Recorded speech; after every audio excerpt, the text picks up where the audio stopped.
ఇది నా ఉద్దేశ ప్రకారం ఒక కేస్ స్టడీ అవుతుంది. మనందరం కానీ జాగ్రత్తగా ఆలోచిస్తే.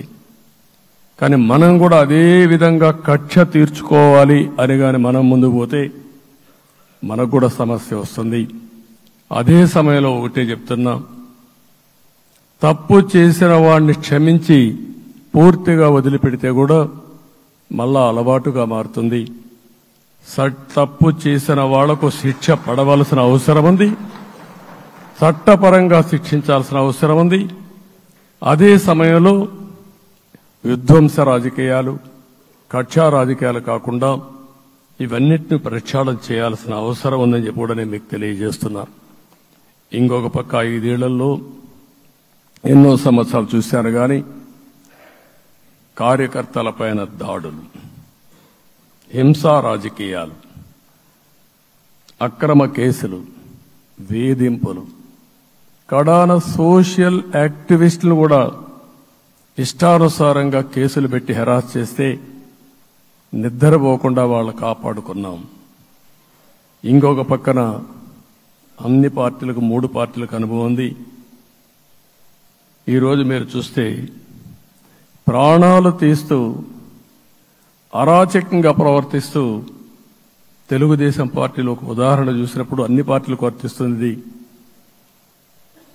ఏదైతే మన పార్టీకి వ్యతిరేకంగా నేను ఆ పేర్లు చెప్పకూడదు కాబట్టి చెప్పలేదు కానీ స్లోగన్ ఏమంటే కడాన మెడ మీద కత్తున్న జై తెలుగుదేశం అంటూ ప్రాణాలు వదిలిపెట్టే పరిస్థితికి వచ్చారు. ఇది ఊహించని పరిణామాలు ఇవన్నీ.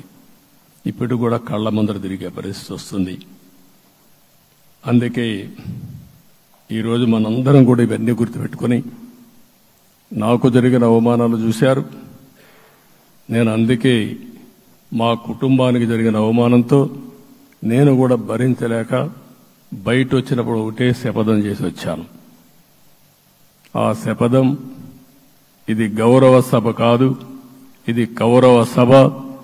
ప్రజాక్షేత్రంలో గెలిచి మళ్లీ ఈ సభను గౌరవ సభగా చేసి అడుగు పెడతానని చెప్పి శపథం చేసి బయట వచ్చాను. ఓసారి ఇవన్నీ చరిత్ర. ఆ శపథాన్ని ప్రజలు గౌరవించారు. గౌరవించిన ప్రజల్ని నిలబెట్టే బాధ్యత మనందరిపైన ఉంది. సభను కూడా ఎన్నోసార్లు పవన్ కళ్యాణ్ గారు చెప్పారు, భవిష్యత్తులో ఆంధ్రప్రదేశ్ శాసనసభని ఒక గౌరవ సభగా చేసి ప్రజా సమస్యల్ని చర్చిస్తామని చాలా స్పష్టంగా చెప్పారు. అలాంటి బ్రహ్మాండమైన వాతావరణం క్రియేట్ అవుతుంది. దానికి ఒక శాసనసభాపక్ష నాయకుడిగా నేను హామీ ఇస్తున్నా.